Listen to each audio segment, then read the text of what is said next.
हमारे साथ अब जुड़े हैं, उनसे बात करते हैं। Sharma ji, morning to you. कैसा लग रहा है मार्केट आपको? नमस्ते। मार्केट अच्छा लग रहा है मेर।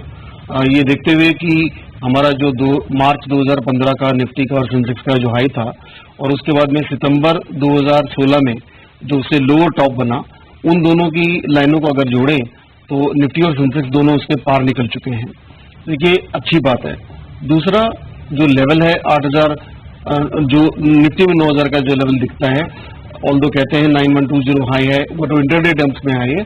हम कभी भी 2000 के ऊपर बंद नहीं हुए हैं, तो मेरे ख्याल से 8997 ही वो लेवल है, उसके ऊपर तो नया हाई आ जाएगा। तो मैं कहूंगा कि यहाँ पे बाजार में थोड़ा इस बात को लेकर चलें कि हो सकता है आशंकाएं लोगों को हो कि इलेक्शन के रिजल्ट किस ओर जाएंगे। हमारा अपना मानना है यही है, और आपसे पहले भी कहते रहे, इनफेक्ट आपके सेंसेक्स का सुल्तान के जो शोज है वहां पे भी यही बोला है कि market would like to climb the wall of worries, और इलेक्शन की भी जो वरी है, इंटरेस्ट रेट हाई की भी जो वरी है यूएस में, उन सबको पार लेके जाएगा मार्केट, उनके विपरीत बढ़ सकता है।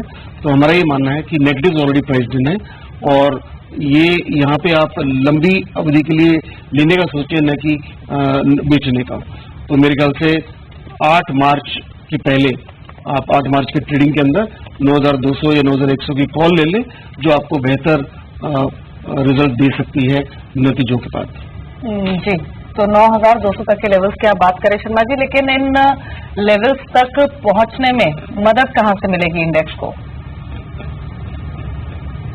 अच्छी बात यह है दीपाली जी कि इस वक्त सभी सेक्टर्स के अंदर अच्छा खासा करेक्शन हो गया है, और वो अभी सब कोई भी कहीं से बढ़ सकता है, लेकिन सबसे अच्छी उम्मीद यहाँ पे रिलायंस को लेके है, और उसके बाद बैंकिंग। ये दो स्टॉक्स हैं, ये दो, रिलायंस अपने आप में कंपनी और बैंकिंग एज ए सेक्टर, और तीसरा नाम आएगा मेटल्स का। तो ये तीनों जो डिविजन्स हैं वो अच्छा परफॉर्म कर सकते हैं। ऑटोज भी अभी जो खराब नंबर है ये ऑलरेडी प्राइस इन हो गए हैं, तो मेरे ख्याल से आगे चलते हुए एक बेहतर अपेक्षा ये हो सकती है कि जैसे जैसे इकोनॉमी के अंदर कैश का कंपोनेंट बढ़ता है, ऑटो के नंबर्स वापस आएंगे, आते दिखेंगे। तो यहाँ पे हम ये कह सकते हैं कि ऑटोज के अंदर बहुत चीज भी आएंगे। ये तीनों चारों सेक्टर मार्केट को सपोर्ट कर सकते हैं, ऊपर ले जाने में हेल्प कर सकते हैं।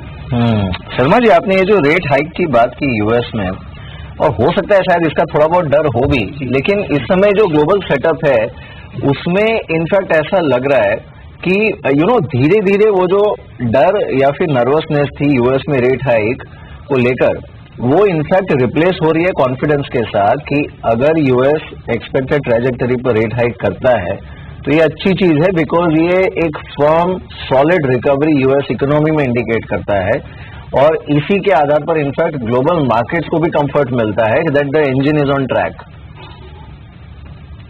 जी जी, सही बात है, आपने अच्छी बात कही है, और बेसिकली बात यही है कि अगर इंटरेस्ट रेट बढ़ते हैं तो ये कमेंट होगा फेड का अपनी इकोनॉमी की स्ट्रेंथ के ऊपर, जैसा आपने बताया। ऊपर से ये कोई पहला मौका नहीं है मीर, हम देखते हैं कि 2003 से लेकर 2007 तक इंटरेस्ट रेट की दरें यूएस के अंदर भी बढ़ी, हमारे यहाँ पे भी बढ़ी, लेकिन उस बढ़ती हुई इंटरेस्ट रेट के बावजूद हमारा मार्केट ऊपर गया। इनफैक्ट 2003 और 2008 के बीच में मार्केट 7 गुना बढ़ा था। तो ये अगर इकोनॉमी ग्रो के साथ कर रही है और फिर इंटरेस्ट रेट बढ़ते हैं तो मेरे ख्याल से कोई हर्ज नहीं है। और हमारे यहाँ पे भी मेरे ख्याल से ये थोड़ा सा रिजर्व बैंक ने थोड़ा खुलासा पिछली मीटिंग में कर दिया था, उन्होंने अपना स्टैंड चेंज करके, पर मेरे ख्याल से वो जो इंटरेस्ट रेट बढ़ने की जो बात हम यूएस में देख रहे हैं वो हमारे यहाँ पे तो नहीं होगी, लेकिन उससे जरूर जो अपेक्षा थी कि इंटरेस्ट रेट कम हो पाएंगे, उसके अंदर थोड़ा ग्रहण लग सकता है। तो फिर भी मेरा अपना मानना है कि इकोनॉमी रिकवर करती है तो बैंकिंग अपने भले इंटरेस्ट रेट अच्छे, ऊंचे इंटरेस्ट रेट पे बैंकिंग अच्छा कर सकता है, बिकॉज उनकी एनटीएस घटने की संभावनाएं बढ़ती हैं, जो प्रॉफिट के अंदर ऐड करेंगे, उनके जो प्रोविजन ऑलरेडी कर चुके हैं वो राइट बैक होंगे। चलिए, हमारे साथ अब देवेन चौकसी जुड़ा है, उनसे बात करते हैं। Deven, morning to you. शुक्रिया इस बातचीत में शामिल करने के लिए। Can you hear me Deven?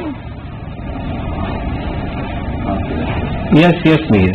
चलिए देवेन, आप अब खुश तो होंगे, आप मार्केट 9000 के पास है, रिलायंस आपका अच्छा चल रहा है जो कि आपके पोर्टफोलियो में है, ऑटो स्टॉक्स में भी ठीक ही है रुझान, एटलीस्ट डिमोनेटाइजेशन का इम्पैक्ट बहुत ज्यादा देखने को मिला नहीं जीडीपी नंबर्स में।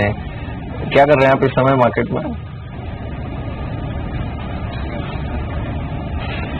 मीर ये समय ऐसा है कि मार्केट के अंदर जो गेन्स है वो एंजॉय करने का समय है, क्योंकि जो पिछले महीनों के अंदर जो मार्केट के अंदर डिमोनेटाइजेशन की इफेक्ट के हिसाब से मार्केट में जो एक नर्वसनेस थी, तो एक अच्छा समय मिला था मार्केट के अंदर एक्यूमुलेशन करने के लिए। तो आई थिंक काफी हद तक I think we stayed fully invested during this particular period. और आज I think market is giving the opportunity to bring the smile as you rightly say, because investment portfolio is now performing much better. मेरा ऐसा मानना है कि जो बड़ी के लार्ज कैप के जो स्टॉक्स है उनके अंदर मेरे ख्याल से एक अच्छा मौका बन रहा है मार्केट के अंदर। एक तरफ ऑटोमोबाइल बिजनेस के अंदर मैं मानता हूं कि आई थिंक काफी अच्छी एक तेजी की एक अच्छी शुरुआत हो रही है, पर्टिकुलर कमर्शियल व्हीकल सेगमेंट के अंदर, क्योंकि कमर्शियल व्हीकल के अंदर जो हिसाब से रूरल रोड बन रहे हैं, जो हिसाब से जीडीपी में एग्रीकल्चर का ग्रोथ आ रहा है, मैं समझता हूं कि commercial vehicle segment would be probably a big turn around segment in next 2 years और 3 years टाइम, कि जहां पे बड़ी अपॉर्चुनिटी बन रही है। तो ऑटो स्पेस में commercial vehicle looks distinctly brilliant. दूसरी तरफ देखें तो आई थिंक अच्छी अपॉर्चुनिटी एक एग्री स्पेस के अंदर मिल रही है, कि जहां पे जो कंपनी पेस्टिसाइड्स या एग्रोकेमिकल्स के अंदर है उनके लिए भी आई थिंक समय अच्छा बन रहा है, तो वो company I think are looking brilliant. And तीसरी तरफ डिस्क्रिशनरी स्पेंडिंग बढ़ने के साथ में क्रेडिट एक्सपेंशन हो रही है, तो रिटेल क्रेडिट के अंदर जो बैंक और एनबीएफसी कंपनीज है उनके लिए समय अच्छा रहा है। जो कल डीएलएफ का जो डील हुआ है वो सजेस्ट कर रहा है कि अगले समय के अंदर रियल एस्टेट का बिजनेस अच्छा होना चाहिए। तो आई थिंक रियल एस्टेट के अंदर हाउसिंग फाइनेंस कंपनी जो है उनके लिए एक समय अच्छा आना चाहिए। तो I think overall portfolio looks brilliant, opportunities are looking quite convincing. तो आई थिंक मेरा ऐसा मानना है कि I think this could be a good time to split some of the stocks on a cherry pick basis and stay in invest in the portfolios. जी शर्मा जी, आपने ये 8 मार्च तक index पर तो पोजिशनल रिव्यू बताया, लेकिन स्टॉक्स बताइए, स्टॉक्स कौन से हैं जहां पर पोजीशंस बनाए जा सकते हैं अगले कुछ सेशंस के लिए? जी सबसे सेफ जो स्टॉक आता है वो उसका नाम है रिलायंस, और वो इस दृष्टि से कि 8 साल से ही इस कंपनी ने कोई भी परफॉर्मेंस नहीं दी है। आपका 2008 का जो लेवल था वहां से इसका भाव आज भी 20% नीचे है, जो कि मार्केट उस लेवल से 38% ऊपर है। फिर इसकी जो अर्निंग पर शेयर थी उसके अंदर आप पाएंगे, हिस्टोरिक अर्निंग्स की बात कर रहा हूं, वो 50% ऊपर है जो 2008 में था। तो इन सबको देखते हुए कि फंडामेंटली और एक ऐसा नलका चालू हो चुका है जहां से और फर्दर कैश फ्लोज आएंगे टेलीकॉम का, तो ये इससे बेहतर लार्ज कैप के अंदर कन्विंसिंग स्टोरी मुझे नहीं दिखती। तो एक वो स्टॉक है जिसके अंदर एक आम निवेशक आराम से निवेश कर सकता है। ऑब्वियसली लंबी अवधि के लिए, यहाँ पे लंबी एज वेल एज शॉर्ट में आपको रिटर्न मिलेंगे, लेकिन आप इन्वेस्ट कीजिए लंबी अवधि के लिए, तो सबसे ऊपर वो नाम होगा। देवेन, डीमार्ट के आईपीओ पर क्या व्यू है आपका? ये जो कंपनी आ रही है, I think it is going to be the largest company into the listed market space. Maybe I think from the size point of view देखा जाए तो आई थिंक रिलायंस रिटेल्स थोड़ी कम होगी, but definitely I think it is going to be largest company for the listed market space. तो काफी हद तक इन्वेस्टमेंट करके पोर्टफोलियो के अंदर उसका समावेश होना संभवित है। I think most of the mutual funds are also would like to have this particular position. दूसरी तरफ देखें तो जो ऑर्गेनिक ग्रोथ है बिजनेस के अंदर वो काफी हद तक आई थिंक हायर रेट पे चल रहा है। पर्टिकुलरली आई थिंक जो स्टेट के अंदर इन लोग का प्रेजेंस नहीं है डीमार्ट का, वो स्टेट के अंदर भी आगे के समय के अंदर एक्सपेंशन का ग्रोथ अच्छा आएगा, ऐसा मैं मानता हूँ। वैल्यूएशन थोड़े प्रीमियम है, बट मैं ऐसा मानता हूँ कि जो ग्रोथ बड़ा बनता है तो I think premium valuation to an extent justified also, क्योंकि on higher growth I think premium valuation would get rationalised. So overall, I think it appears to be a good stock. Probably, I think how they integrate themselves on a supply chain side through the e-commerce platform, I think remains to be seen. But मेरा ऐसा मानना है कि overall it's a good story in making. जी, ये बात Godrej industries को देख लेते हैं। ये स्टॉक हालांकि ओपन तो फ्लैट हुआ था और अब करीब 0.5% के आसपास की बढ़त दिखा रहा है, लेकिन दिन के ऊपरी स्तरों पर आ चुका है। गोदरेज एग्रोवेट को लेकर बज रहा है यहाँ पर आईपीओ को लेकर, लेकिन अब जो न्यूज फ्लो आ रहा है वो ये है कि गोदरेज इंडस्ट्रीज ने क्रेडिट स्विस, कोटक और एक्सिस को अपॉइंट किया है आईपीओ प्रोसीड्स को आगे बढ़ाने के लिए। स्टॉक हालांकि अभी 499 के लेवल्स पर ट्रेड कर रहा है, लेकिन ये पूरे ही एफएमसीजी स्पेस पर शर्मा साहब अभी क्या राय है आपकी? कोई स्टॉक आपको पसंद है कि यहाँ पर नियर टर्म में? जी देखिए, एफएमसीजी स्पेस के अंदर आपको लंबी अवधि का ही पोजीशन लेने पड़ेंगे। इस वक्त ऐसा कोई भी शॉर्ट टर्म ट्रिगर इनके अंदर नहीं दिखता, पर मैं वहां पे नजरिया थोड़ा दूसरी तरफ ले जाना चाहूंगा, ये देखते हुए कि एमएनसीज को अगर हम देखें एफएमसीजी के अंदर, तो वहां पे दो कंपनियां बड़ी हैं, एक तो आपकी हिंदुस्तान लीवर और दूसरा है Procter and Gamble. Procter and Gamble का इंडिया ऑपरेशंस बहुत ही छोटा है हिंदुस्तान यूनिलीवर के मुकाबले। अगर ग्लोबली देखें तो प्रॉक्टर एंड गैम्बल करीब यूनिलीवर से 30% बड़ा है और यहाँ पे वो बहुत ही छोटा है, तो ऑब्वियसली वहाँ की ग्रोथ आगे चलते हुए अच्छी आएगी और यही कारण है कि यहाँ पे इनका जो सारे प्रोडक्ट्स हैं पूरे नहीं और हायर पीपी कोट करता है।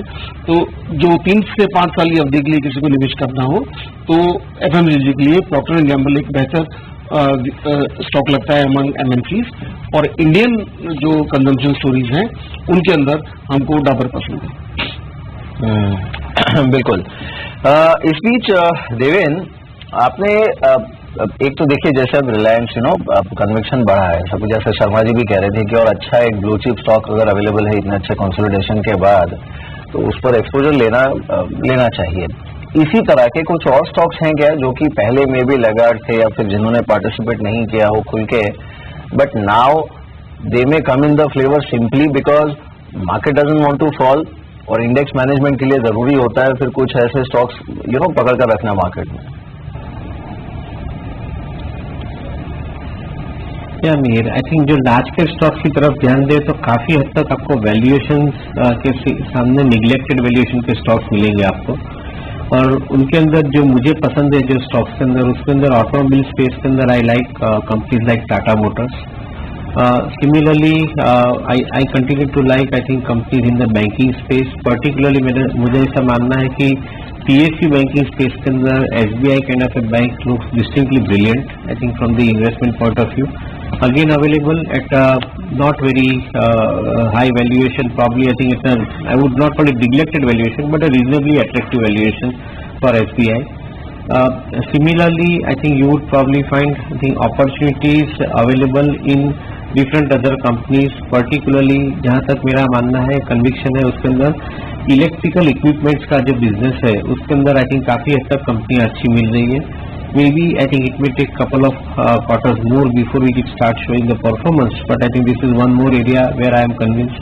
Agricultural space equally I am convinced about because वहाँ पे growth की opportunity अच्छी बन रही है। And last but not least I think the metal commodity space के अंदर और cement commodity space के अंदर एक अच्छा conviction बन रहा है, क्योंकि एक तरफ से इकोनॉमी में ग्रोथ जो आ रहा है उसके अंदर ये स्पेस में काफी हद तक आगे के समय के अंदर वॉल्यूम लेड ग्रोथ आ सकता है। तो ओवरऑल आई थिंक अपॉर्चुनिटी काफी मिल रही है। Maybe I think one will have to select couple of companies in each of this particular space and stay invested in them.